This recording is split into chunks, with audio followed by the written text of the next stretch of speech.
تو ہمارا الیکشن میں موقف اتنا ہی ہوگا کہ آپ اب تو آپ نے پی ٹی آئی کا بھی اصل چہرہ دیکھ لیا ہے. وہ جو تبدیلی کا نعرہ اٹھاتے ہیں انہوں نے تباہی کے علاوہ کچھ نہیں کیا. آپ نے اب مہنگائی لیگ کا بھی اصل چہرہ دیکھ لیا ہے. وہ شہر تو بلی نکل لیا ہے. اب آپ کو پاکستان پیپلز پارٹی کو موقع دینا پڑے گا. جیسے آپ نے قائد عوام شہید ذوالفقار علی بھٹو کو موقع دیا اور اس نے دیر کا پختونخوا کا پاکستان کا قسمت تبدیل کر دیا تھا. آپ نے شہید محترمہ بینظیر بھٹو کے ساتھ کیا اور شہید محترمہ بینظیر بھٹو ایک نہتی لڑکی ہوتے ہوئے دو آمروں سے ٹکرائے.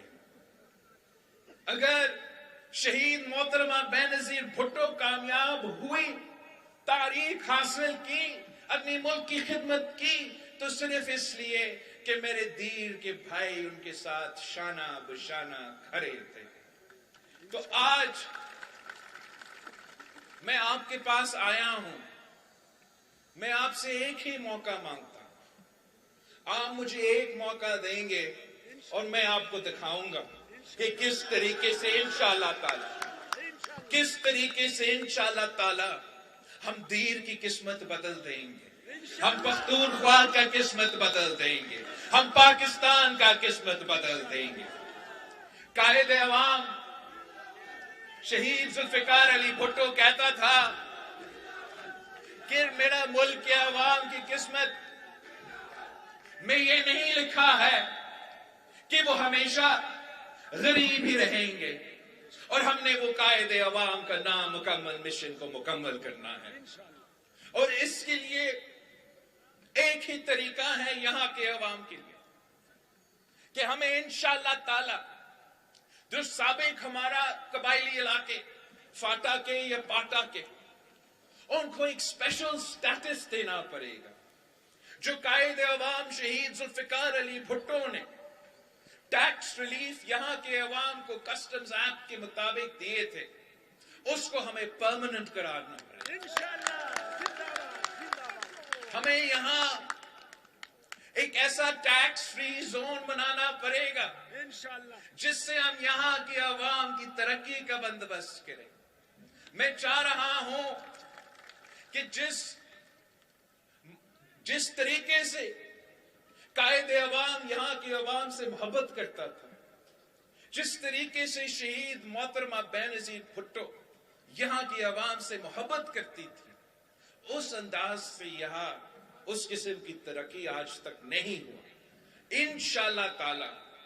انشاءاللہ تعالی میں اور آپ مل کے جدوجہد کریں گے، میں اور آپ مل کے محنت کریں گے، اور ہم اس علاقہ کو ایک ترقی یافتہ علاقہ بنائیں گے انشاءاللہ. ہمارا تو یہ تاریخ ہے،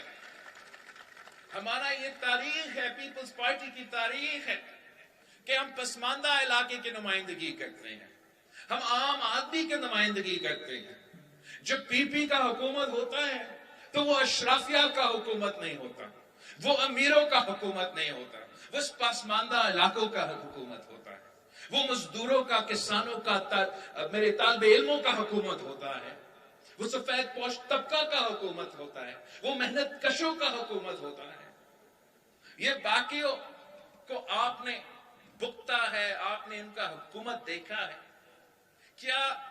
چاہے نون لیگ کا حکومت ہو یا پی ٹی آئی کا حکومت ہو، انہوں نے غریبوں کو کوئی ریلیف پہنچایا ہے؟ کوئی سہولت دیا ہے؟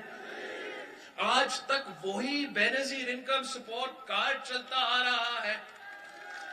بینظیر انکم سپورٹ کارڈ ایک انقلابی پروگرام ہے جس کے تحت اس ملک کے غریب ترین عورتوں کو ہم مالی مدد پہنچاتے ہیں، غربت کا بھی مقابلہ کرتے ہیں، ویمنز امپاورمنٹ بھی کرتے ہیں. اس کو ہم اضافہ تو لے کر آئیں گے، اس کو بڑھائیں گے، مگر یہ ناکافی ہے. یہ ناکافی ہے. ہمیں بہت کچھ اور کرنا پڑے گا، جس میں ہم سب پسماندہ غریب طبقات کو کوئی نہ کوئی کسی نہ کسی طریقے سے ریلیف پہنچا سکے. اور میرے پاس ایک پلان ہے. میں چاہتا ہوں کہ جیسے ہم نے سندھ میں ایک شروع کیا ہے، ایک پائلٹ پروجیکٹ بے نظیر مزدور کارڈ کے نام سے، اور ہم چاہتے ہیں کہ یہ بے نظیر مزدور کارڈ کو ہم ملک بھر میں انٹروڈیوس کریں. اور میں آپ کو سمجھانا چاہوں گا کہ یہ بے نظیر مزدور کارڈ کا مقصد یہ ہے کہ ہم چاہتے ہیں کہ ہمارے بھائی جو دن رات محنت کر کے خون پسینہ کا محنت کرتے ہیں، کہ ان کے جو تمام گھر کے مسئلے ہوتے ہیں، چاہے وہ صحت کے حوالے سے بزرگوں کا صحت کا علاج کے مسئلہ ہو، بچوں کا تعلیم کا مسئلہ ہو، جو بھی مسئلہ، ہم ان کو ڈائریکٹلی اس مزدور کارڈ کے تھرو سپورٹ دیا جائے. اور یہ جو مزدور کارڈ ہے وہ نہ صرف ہمارا جو حکومت میں کام کرتے ہیں، نہ صرف وہ جو انڈسٹریز میں بزنس میں کام کرتے ہیں وہ مزدور، لیکن تمام مزدور، چاہے وہ کسی دکان پہ کام کرتے ہیں، چاہے وہ زراعی مزدور ہو، چاہے وہ سیلف امپلائڈ ہو، تمام مزدوروں کے لیے بے نظیر مزدور کارڈ کے تھرو ہم ڈائریکٹلی حکومت کی طرف سے سوشل سیکیورٹی کا سپورٹ دلوائیں گے، تاکہ وہ تمام پریشانیاں ہمارا ذمہ داری ہو اور ان کا ایک ذمہ داری ہو کہ وہ محنت کرے، وہ اپنا مزدوری کرے، اپنا گھر کا خیال رکھے اور ملک کی معیشت میں اپنا کنٹریبیوشن کرے. یہ کام ہم نے شروع کیا ہے اور انشاءاللہ پورا پاکستان میں ہم یہ کریں گے. ساتھ ساتھ ہمارا کسان کارڈ ہوگا، جو کہ بڑے زمینداروں کے لیے نہیں، جو کہ بڑے زمینداروں کے لیے نہیں، چھوٹا کسان کے لیے ہوگا. اور اس کا پیچھے سوچ صرف اتنا ہوگا کہ پاکستان کی حکومت اربوں روپیہ سبسڈی میں خرچ کرتے ہیں، جس کا مقصد ہوتا ہے کہ ہمیں اپنے کسان کو سپورٹ کرنا ہے. مگر یہ سبسڈی جو ہے وہ ڈائریکٹلی یا ملک مالکان کے پاس جاتا ہے یا فرٹیلائزر کمپنی کے پاس جاتا ہے، اور ہمارا جو ہاری ہے، ہمارا جو کسان ہے، ان کو اس کا فائدہ نہیں ہوتا. تو ہمارا سوچ یہ ہے کہ اگر کسان کارڈ ہوگا تو ان بڑے فیکٹریز اور ملز اور فرٹیلائزر کمپنیز کو سبسڈیز ملنے کے بجائے میرے کسان کا جیب میں ہم ڈائریکٹلی انشاءاللہ تعالی مدد پہنچائیں گے.